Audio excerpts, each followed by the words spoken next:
You've heard the story. A trading company. Some sell spice roots. A British flag. That's the myth. And the myth was built to hide the machine. The East India Companies didn't just trade. They raised private armies. 100,000 soldiers, answering to a balance sheet, not a king. They moved opium crates across continents. They purchased parliamentary votes, like a line item on a ledger. They didn't petition governments. They bought them. This wasn't colonialism. The word is too small. This was the first hostile corporate takeover of sovereign nations. They didn't just play the game. They wrote the charter that made conquest a dividend. By the end of this video, you won't just know the history. You'll know the ledger, the system behind the myth, and why it never really stopped.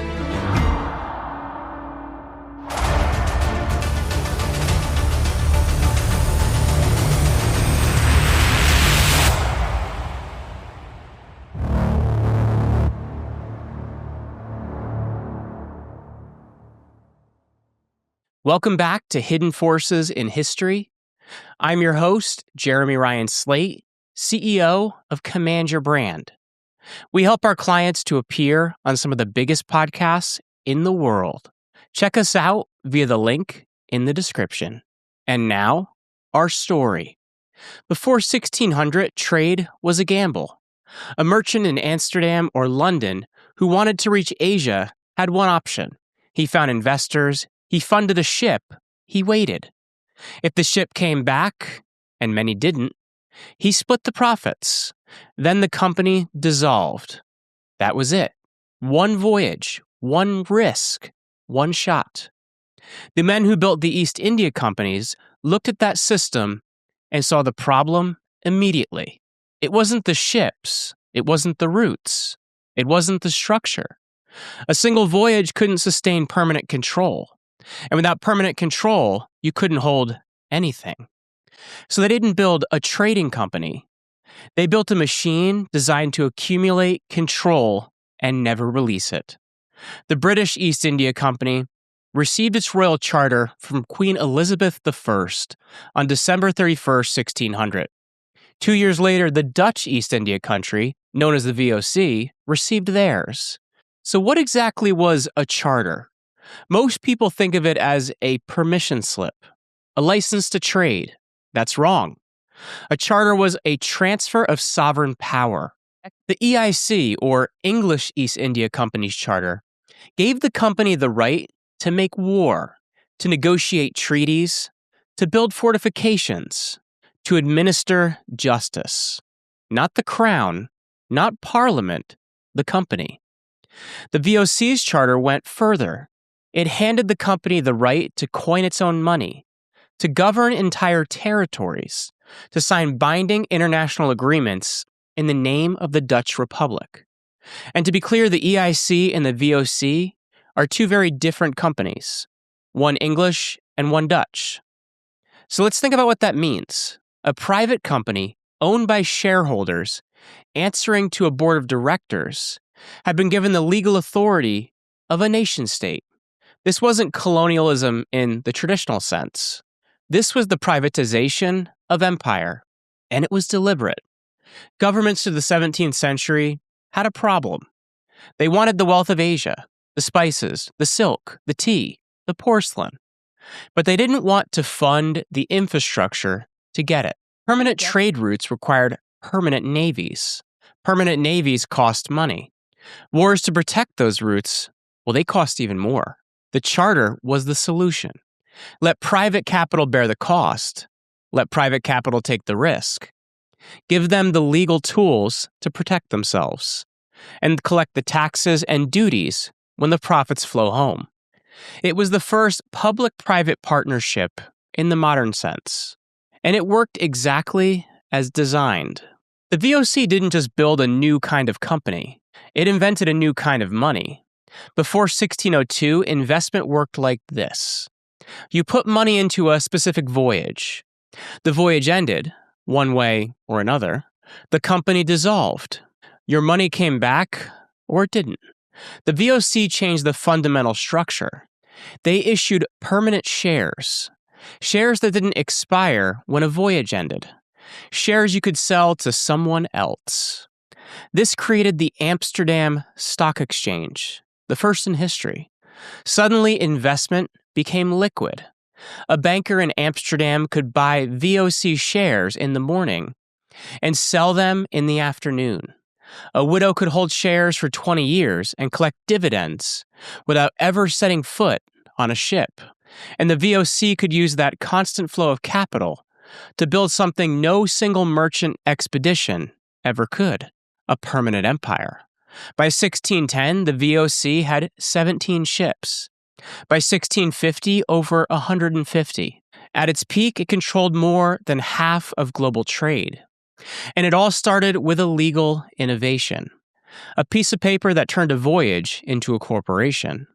This is the first lesson in corporate empire playbook. Control the legal structure, control the capital flow. The rest, well, it follows. Here's where the myth usually stops. People imagine the East India companies as traders, men in coats, haggling over pepper prices in a dock somewhere. The reality was very different. At its peak, the British East India Company maintained an army of over 150,000 soldiers. More than the British Army itself. These soldiers did not swear loyalty to the crown. They swore loyalty to the company. Their orders came from the Governor General in Calcutta. The Governor General answered to the Court of Directors in London. The Court of Directors answered to the shareholders. That chain of command meant a boardroom in London could authorize a military offensive in Bengal without Parliament ever voting on it. This is not trade. This is parallel government. The VOC built the same structure in Asia. At its peak, the VOC had 40 warships and 10,000 soldiers stationed across its trade network. They used those forces to do things trading companies are not supposed to do. In 1623, VOC soldiers tortured and executed English merchants on the island of Amboyana, in what is now Indonesia. No trial, no diplomacy, no consequences, because the VOC was the law in that territory. It had written law. It had enforced the law. And it exempted itself from the law. This is the second lesson. Don't just control the market. Control the enforcement mechanism. An army doesn't just win battles. It makes the rules certain. It makes certain that when a local ruler refuses a trade agreement, there's a consequence. It makes certain when a competing merchant tries to break your territory, there's a consequence. The private army turned the East India companies from traders into governors. And once you govern a territory, the trade terms are no longer negotiable. The army was the blunt instrument. The debt machine was a bit more elegant and far more effective. Local rulers across Asia and India were not foolish. They understood what the companies were doing. But they had problems the companies could solve. Succession wars, droughts, rival armies, empty treasuries. And the company was always there with a solution. A loan. A loan came with conditions. Trade rights in a specific port, exemption from local customs duties. The right to build a fortified trading post called a factory. These didn't sound like conquest. They sounded like business agreements. But every loan was a lever. When the ruler prospered, the company collected its trade privileges. When the ruler struggled, and they always struggled eventually, the company restructured the loan. New terms, more access, more concessions. And when the ruler defaulted, when the treasury ran dry and the army needed paying, the company took the collateral, not gold, not ships, land, tax rights, entire provinces. This is how the British East India Company acquired Bengal. Not through a simple, decisive battle, through a series of financial agreements that tightened over decades like a knot. In 1757, the Battle of Plassey is the moment history usually points to. Robert Clive's forces defeated the Nawab of Bengal in a single afternoon. But Plassey was not a military miracle. It was a corporate operation. The company had bribed Nawab's own field commander, Mir Jafar. Before a single shot was ever fired, the army fought. But the boardroom, well, they'd already won. After Plassey, the company didn't just trade in Bengal. It collected taxes in Bengal. 40 million people were now paying taxes to a London corporation. The revenue didn't go to roads or irrigation. It went to shareholder dividends. And this is the third lesson. Debt creates leverage. Leverage, well, that creates dependency. And dependency creates control. You don't need to conquer a nation if you can make it financially unable to resist you. By the late 18th century, the British East India Company had a critical problem. Britain was addicted to tea, Chinese tea, in enormous quantities. The problem? China didn't want to buy anything Britain made. British wool, British manufactured goods. The Chinese market had no use for them. So Britain was hemorrhaging silver. Silver flowed out of London into Canton in exchange for tea. The tea balance was catastrophic. The company's directors in London identified the solution. They controlled Bengal. Bengal grew opium. The company began cultivating opium at scale across Bengal's agricultural land. They auctioned that opium to licensed private traders, called country traders, who carried the legal liability. Those traders shipped the product to China. Chinese distribution networks moved it inland. The profits returned to the company in silver. China's government understood exactly what was happening. Emperor Daguang had banned the opium trade. The ban was ignored. In 1839, Imperial Commissioner Lin Zixu took direct action. He confiscated and destroyed over 20,000 chests of British opium stockpiled in Canton, 1,400 tons. He wrote a letter to Queen Victoria. He appealed to her morality. He asked how Britain could sell a substance to China that Britain banned from its own shores. Well, that letter was never officially acknowledged. Britain declared war. The most powerful navy in the world sailed against a sovereign nation to protect a drug market. China lost. The Treaty of Nanking in 1842 forced China to open 5 new ports to British trade, to cede Hong Kong, to pay 21 million silver dollars in reparation. 6 million of that was direct compensation for the opium that Lin Zixu had destroyed. Britain went to war. They won the war and billed China for the drugs. This was a state-backed narco-trafficking, the first documented case in history of a government mobilizing its military to protect and expand a corporate drug distribution network. In 1880, an estimated 10% of China's population was addicted to opium. The Chinese state was weakened. The treasury, well, it was drained. The political will to resist further encroachment was gone. The machine had solved the trade deficit and created a destabilization that would shape China's history for the next century. This is the fourth lesson. When the market won't open voluntarily, you create the demand. And when the government tries to stop you, well, you use superior force to protect the supply chain. Power without information is just brute force. The East India Companies understood this earlier than almost any institution in history. The VOC built what may be the first modern corporate intelligence network. They called their agents factors. A factor was officially a commercial representative. In practice, a factor was an intelligence officer. Every major port in the VOC's network, it had one. Batavia, Nagasaki, Colombo, Surat, Malacca. These agents tracked shipping movements. They monitored commodity prices, reported on political developments in local courts, identified which officials were accepting payments from competitor companies. They sent all of this back to Amsterdam in encrypted correspondence. The VOC had cipher systems operating in the early 1600s, 400 years ago. This meant the company's directors in Amsterdam sometimes knew more about what was happening in Asian courts than the ruler's own advisors. Information, it's leverage. When you know a ruler's treasury is empty before he does, well, you can structure a loan he can't refuse. When you know a competitor's shipment is delayed, you can undercut his price before it arrives. When you know a rival's negotiating position before talks begin, well, you've already won. The British East India Company built a similar structure, but added a political dimension. They embedded company men inside Indian princely courts as residents. Officially, a resident was a diplomatic liaison, a representative of good faith between the company and the local ruler.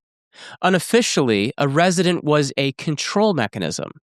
He reported every political development back to Calcutta. He advised the ruler on decisions, advice that aligned with company interests. He identified threats to the company's position before they became crises. When a ruler rejected the company's counsel too consistently, well, his territory was classified as mismanaged. A mismanaged territory required protection. Protection meant absorption. This was called the Doctrine of Lapse. If a ruler died without a direct male heir, by the company's definition, the territory was claimed. Adopted sons, well, they didn't count. Distant relatives, they didn't count either.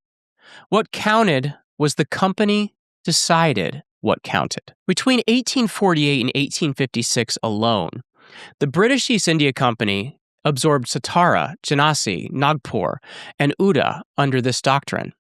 Millions of people, vast territories, all transferred through legal paperwork. No battlefield required. This is the fifth lesson. Intelligence turns power into precision. You don't need to crush every adversary. You need to know which ones can be turned, which ones can't be bought, and which ones are worth the cost of fighting. The East India Companies didn't just conquer foreign governments. They owned the domestic ones too. At the height of its power, the British East India Company had between 50 and 100 members of parliament on its shareholder rolls, on its payroll, or directly in its employ. The British Parliament had approximately 650 members. The company controlled a significant block of votes. That isn't lobbying. That is structural ownership. Robert Clive returned from Bengal in 1760 with a personal fortune estimated at £234,000. In today's purchasing power, somewhere between $50 and $150 million. He used it to buy 3 parliamentary seats, not figuratively, literally. The 18th century Britain, rotten boroughs, were electoral districts with almost no actual voters. Sometimes a handful of men who sold their votes openly to the highest bidder. Clive purchased control of these boroughs. He placed company allies inside Parliament. And Parliament, now with company allies in key positions, oversaw the regulatory framework that governed the company. Edmund Burke spent 18 years trying to dismantle this very structure. He called the British East India Company a state in the guise of a merchant, and a merchant in the guise of a state. He prosecuted Warren Hastings, the company's governor-general in India, for corruption on a scale that scandalized even 18th century Britain. The trial lasted 7 years. Hastings, well, he was acquitted. The company's allies in Parliament held the line. Burke understood the deeper problem. The company hadn't just corrupted Parliament, it had made itself necessary to Parliament. By the mid-18th century, the company was remitting £2 million per year to the British Treasury in duties and taxes. Britain's fiscal stability depended on the company's operations continuing. To regulate the company too aggressively was to undermine the government revenue. The company had made itself too embedded to dismantle, and this is the sixth lesson. Don't just buy politicians. Make the government financially dependent on your operations. When your success is the government's success, reform becomes self-harm. The East India Companies were not well-run organizations. They were riddled with corruption at every level. Company employees were paid modest official salaries. Everyone understood the real compensation came from private trade, side deals made using company assets, company intelligence, and company muscle.